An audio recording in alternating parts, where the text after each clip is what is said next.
Kids were playing in the beach when they shockingly found a woman ashore.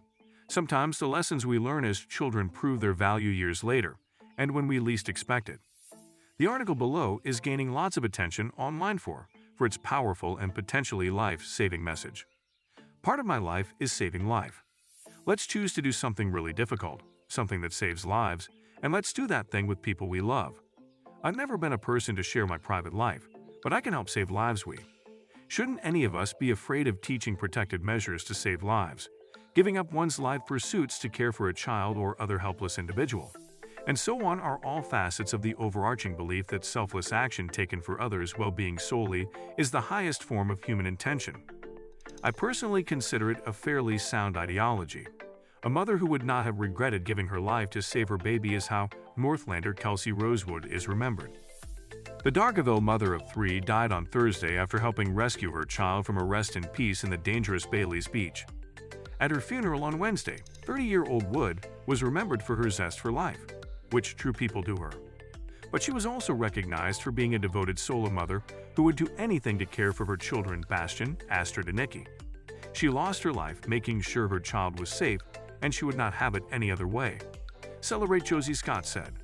More than 250 people attended Wood's funeral, cramming into the Lighthouse Function Center in Dargaville and spilling outside into the hot sun. A sunny person who loved adventures and the ocean is how Wood was described by those close to her. Her mother, Susan Fowley, said she was proud of all Wood's achievements in her short life and was inspired by the way she picked herself up after challenges. "I'll miss you more than the stars in the sky, and even though you were taken too soon, I know you will be close by," Fowley said. Wood's death was greatly affected the Darkville community. Brother Connor Wood said she was a daredevil as a kid, but became a beautiful mother. "Everyone can smile remembering the beautiful person that she was," he said. Grieving friends have paid tribute online to the mom with an infectious laugh. "You're so brave, Han, an absolute hero," wrote one friend 100%. "You saved your baby girl, but we wouldn't expect anything less from you." Another friend said she was honored to have been Kelsey's friend. "Kelsey changed my life. I'll miss her and her wicked sense of humor beyond all words." In an earlier statement, police said this is an absolute tragedy, and police deepest sympathies are with the woman's family. The matter will be referred to the coroner. The Tasman Sea batters Bailey's Beach, and the surf is notoriously dangerous. A number of people have died at the beach. Dylan Robinson, 13, of Henderson, West Auckland, drowned in August 2012 at the beach, and 2 people drowned there in 1 week in January and February 2000, and 646-year-old Alexander Stewart and Kevin Moore. The beach is patrolled over parts of the summer by lifeguards, and they're waiting for new facilities to be built, special friend Anthony Magers said. One was always up for adventures, including 4-wheel driving and skydiving. On trips, she often ended up at her father's grave in Russell, spending hours talking to him. Wood worked as a support worker for Dargaville Kindergarten, and her colleagues recognized her for making every person feel welcome, and heard as well with a laugh as remembering her dirty coffee cups and her take on acceptable work attire. Best friend Ally summed Woods up as caring, loving, courageous, adventurous, and a little bit crazy. Wood will be buried in Russell on Thursday, next to her father. A Give a Little page was set up with funeral costs, and her children's ongoing costs raised more than $27,000 on Wednesday. If we value lived experience more, we're expressing our positive assessment of the human condition. In a sense, if we would prefer to preserve a life that has been changed by the world, something that has been affected by and adapted to its environment, then we're expressing our approval of that environment and the evolutionary process. In this view, the goodness of the human and the goodness of the world cannot be separated since one is the product of the other. A family trip to the beach is a wholesome, fun, laid-back family activity where you'll have an opportunity to meet and get to know this young fellow. You'll be able to see firsthand how they interact. You'll also have a chance to model healthy and open family interactions with them. Parents try to do everything in their power, everything humanly possible to protect their child. Parents teach children how not to play near the stove, not sip milk too hot, walk carefully in rains, or look both sides of this road before crossing. But there are some things that we have to prepare the child for beforehand, so that when the incident occurs, they can use what they have been taught to protect themselves, ensure safety, or call for help. Let's begin with the most common danger: talking to strangers. We have no clue what a stranger's intention with the child may be. Hence, it is important to teach the child regarding his or her behavior.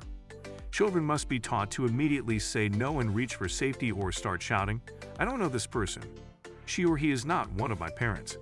This will alert the people nearby, and a dangerous situation can be averted. Also, teach your child to not accept candies or sweets from any strangers. Teach your child that he or she is not obligated to talk to strangers, and to always keep a distance from the stranger even while standing. If someone is following you, try to remember the license plate of his or her vehicle, and immediately tell a trusted adult. Elevators are another dangerous situation that can be avoided with presence of mind. Teach your child to use the elevator alone or with parents and elder siblings. Only getting on an elevator with a stranger might be inviting trouble. The most important thing to teach them is to not open the house door to strangers and to never reveal that they are home alone. Child safety online is another major concern. Today, kids are spending the majority of their time online. Hence, it is crucial that their activity online is closely monitored by parents. Teach children to never answer questionnaires or share their passwords with anyone except their parents. Teach them to never give away personal information to strangers on the internet, and to immediately inform the parents in case someone makes obscene or threatening remarks or insists on meeting personally. Children should never send photos of themselves to some friends on the web, and should never tell them where they regularly go. What is their schedule like when our parents are not home? If we prefer potential, the abstract concept of life as a possibility as yet untouched by the universe, then we are expressing our unsatisfied desires. As creators, we can make things as we want them to be. By judging such corrupted genesis to be morally superior, we're condemning what is already extant and diseased in some way.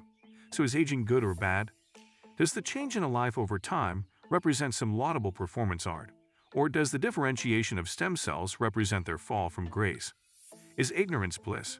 Family tragedy: 2 children are feared orphaned after their body of their mother was washed ashore and their father remained missing in an apparent snorkeling. Tragedy: Catherine Richardson, 41, was on a dream trip with her family when she died near the idyllic tourist spot of Coral Bay in Western Australia on Wednesday. Police are continuing to search for her 48-year-old husband, Robert Shuge, who is still missing. The couple's 2 children, daughter Otija, 13, and 10-year-old son Orlando, were left alone on Ellis Beach, south of the bay, and near to Ningaloo Reef. Police said the boy realized his parents were in trouble and raised the alarm after seeing them face down in the water. Horrified onlookers battled to save Ms. Richardson on the shore as Mr. Shug vanished under the waves.